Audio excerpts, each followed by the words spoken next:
এক মাসের মধ্যেই মুদ্রার দুই পিঠ দেখে ফেলল টাইগাররা। পাকিস্তানকে হারানোর পর ভারতের বিপক্ষে নিজেদের ১৪৬তম টেস্ট খেলতে নেমে মাত্র আড়াই দিনেই পরাজয়ের স্বাদ পেয়েছেন শান্ত বাহিনী।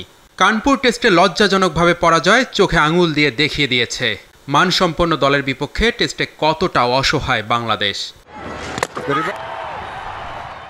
২০০০ সালে টেস্ট স্ট্যাটাস পাওয়া বাংলাদেশ দল গত ২৪ বছরে ১৪৬ টেস্টের মধ্যে মাত্র ২১টিতে জিতেছে, হেরেছে ১০৭টিতে আর ড্র করেছে ১৮টিতে। পরাজয় ৭৩.২৯% ম্যাচে। গত ২৪ বছরে এর চেয়ে বেশি টেস্ট হেরেছে কেবল ওয়েস্ট ইন্ডিজ। বাংলাদেশের চেয়ে অনেক বেশি ২২২টি টেস্ট খেলে ক্যারিবিয়ানরা হেরেছে ১১৮টিতে। তাদের পরাজয়ের সংখ্যা বেশি হলেও বেশি ম্যাচ খেলার শতকরা হিসেবে সেটি মাত্র ৫৩.১৫%। ১০০টি টেস্ট ম্যাচ হারা দলের তালিকায় আছে ইংল্যান্ডের নামও। তারাও অনেক বেশি ৩১১টি টেস্ট খেলে হেরেছে ১০৪টিতে। পরাজয় মাত্র ৩৩.৪৪%। সব হিসেব নিকেশ করলে দেখা যায় সাদা পোশাকে বাংলাদেশের চেয়ে বাজে দল নেই। পরাজয়ের হিসেবে জিম্বাবুয়েকেও ছাড়িয়ে গেছে টাইগাররা। গত ২৪ বছরে ৭৮ ম্যাচ খেলে জিম্বাবুয়ে জিতেছে ১০ ম্যাচ, হেরেছে ৫৬টিতে আর ড্র করেছে ১২টিতে। তাদের পরাজয় ৭১.৭৯%। পরিসংখ্যান বিচারে টেস্টে সবচেয়ে ভালো দল অস্ট্রেলিয়া।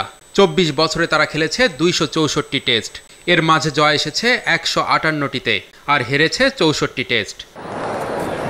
টেস্টে বাংলাদেশের গল্পটা যেন বানরের তৈলাক্ত বাঁশ বেয়ে ওপরে ওঠার মতো। এক পা এগিয়ে গেলে পিছিয়ে পড়ে দুই পা।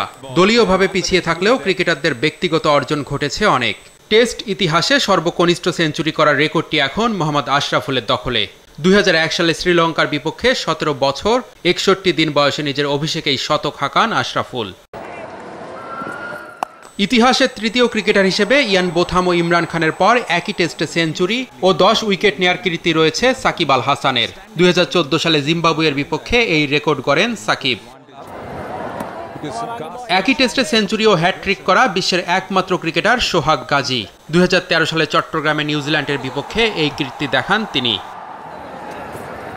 মমিনুল হক প্রথম বাংলাদেশি ক্রিকেটার হিসেবে এক টেস্টে ২ ইনিংসেই সেঞ্চুরি করেন শ্রীলঙ্কার বিপক্ষে। এর ৫ বছর পর আফগানদের বিপক্ষে একই কীর্তি গড়েন নাজমুল হোসেন শান্ত। তবে ক্রিকেট দলীয় খেলা, একই সঙ্গে সবাই ভালো না করলে জয় আসে না, তখন ব্যক্তিগত অর্জনগুলো ফিকে হয়ে যায়।